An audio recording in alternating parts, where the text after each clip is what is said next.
Communication in the workplace is an important aspect of a company's culture.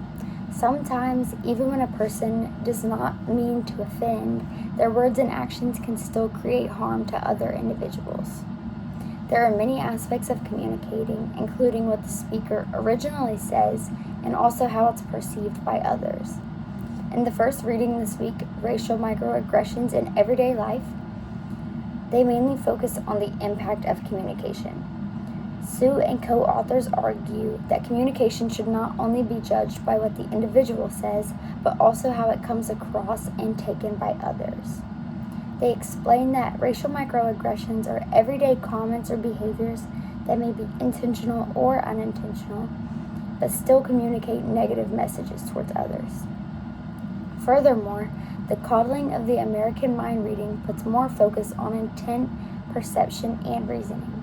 Their argument is that people should not be so quick to assume that every uncomfortable reaction was said to intend harm. They argue that students should use critical thinking and reasoning to interpret others' words rather than immediately assuming bad intent. In my own experience, I have seen where impact and intent do not align in my own words. Sometimes I tend to be a little too blunt and straightforward, and some people may take this as me being too harsh. Although I never mean to hurt anyone's feelings or be too harsh, certain things can be taken that way from others.